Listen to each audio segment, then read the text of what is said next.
What if your church staff included an AI assistant pastor? Think about it.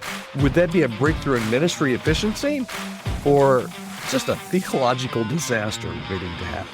Today, right here on the Healthy Church Staff Podcast, we're going to explore the real potential and the very real risks of integrating artificial intelligence into church leadership and, yes, even into pastoral care. We're going to tackle the rise of some of these new AI tools that can write sermons and answer emails and even offer pastoral advice, and ask one big question: should they? If you're a pastor or church leader trying to navigate and figure out all this stuff that's happening with artificial intelligence, or AI, as I like to say, because I can't seem to say the words artificial intelligence. It takes too much effort. This is the right podcast for you, and I'm so glad you're here. Hi there. My name is Todd Rhodes. I'm one of the co-founders over at chemistrystaffing.com, and I'm also your host right here on the Healthy Church Staff Podcast every single weekday. All right, so what if your assistant pastor wasn't a person at all, but a machine? Man, think about that. Would we have ever even asked this question, let's say, even 2 or 3 years ago? But now it's a question that if you're not asking what role AI has in your church and in your ministry and on your staff even, you may be behind the curve as quickly as this is going. Now, we're not just talking about scheduling software or sermon templates. Those things have been around for a long time. Actual AI making some kind of pastoral decisions, preaching, counseling, leading. Is this the future, or is it just a theological nightmare? Let's first of all talk about the rise of the AI assistant. Okay, AI is already shaping the tools that your team uses probably each and every day. You may have even started using some different AI tools. And sometimes it's whether you realize it or not. Every time you go to Netflix or anytime you go to YouTube and it suggests a video for you personally, that's AI. It is taking everything that you've watched in the past. Your social media feed is entirely shaped by AI. It's taking what you've liked, what you've looked at, what you've clicked on, and it's feeding all that. So you're already using AI. The question is, now these tools are starting to become available and actually being inserted into ministry, from AI-generated sermon outlines to automated pastoral email replies, tools like ChatGPT, Sermonary AI, Pastoral Bot, just a few. There are getting to be, I was going to say tens, but soon there'll be hundreds of these tools, many of which are specifically targeted toward pastors and church leaders. They're just exploding in popularity. And these tools are marketed to save you time, but is efficiency always worth the trade? Because here's the twist. You might save a day on sermon prep, but slowly lose your discernment muscle in the process. Who knows? This is all new territory, right?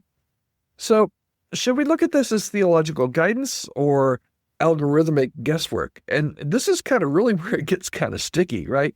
AI doesn't believe in Jesus, although I had ChatGPT tell me a couple days ago that it is praying for a meeting that I have coming up, which I thought, okay, no, you're not. No, you're not.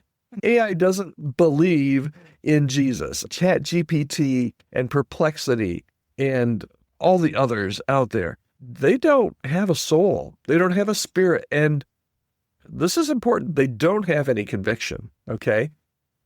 They predict, and they mirror out what's already there. So, for example, ChatGPT, when it told me that it was praying for my meeting, it looked at everything in that discussion. It knew who I was, and it knew what I wanted to hear, and it gave me just like a conversation with a person. When you're leaving the conversation and they say, I'm going to pray for you, that's what AI did. So when AI offers you pastoral counsel or constructs maybe a theological argument, you have to remember, it is not discerning truth. It's not doing that at all. It's synthesizing data. Okay? Let me repeat that, because that's really important. When you use an AI tool specifically around theological things, it's not discerning truth, okay? It's synthesizing data, okay? Which can beg the question, can something spiritually blind guide people into spiritual truth? That's really the question, right? to answer that question, let's dig down just a little bit, okay? And here's a principle I'd like to share with you that I think is really important. Proximity beats precision every time, okay? Let me give you an example.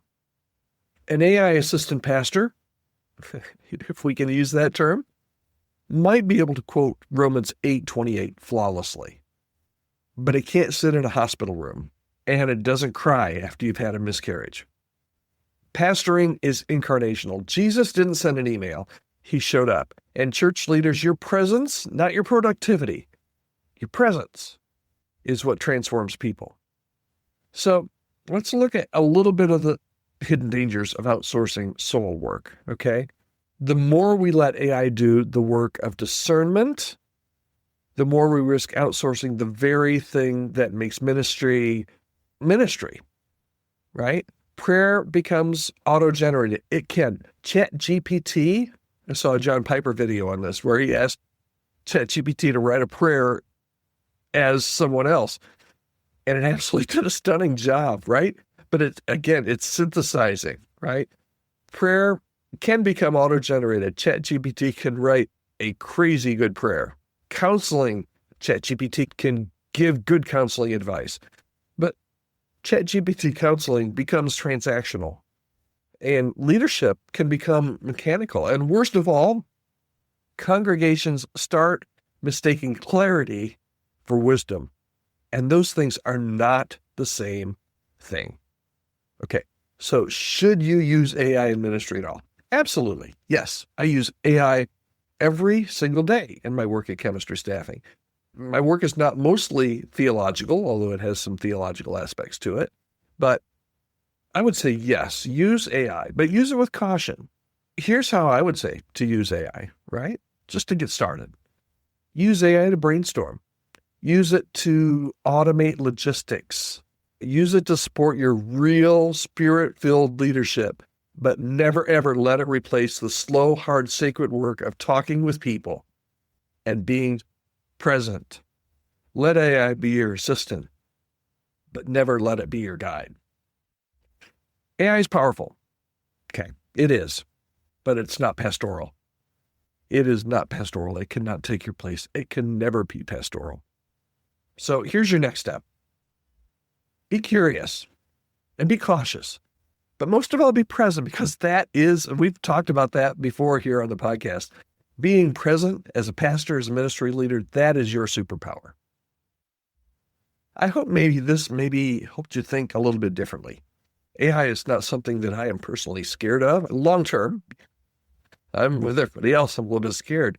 But short term, no, use it however you can to help your ministry, but don't let it. It's going to be easy to succumb to that temptation because it can spit out some really great answers and some really great prayers and some really great sermons.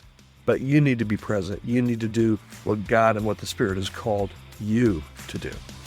Hope this was helpful. Love to hear your comments, your feedback, your criticism, any of that. You can reach out to me, podcast@chemistrystaffing.com. And I'll be right back here tomorrow on the Healthy Church Staff Podcast. Thanks so much. Have a great day.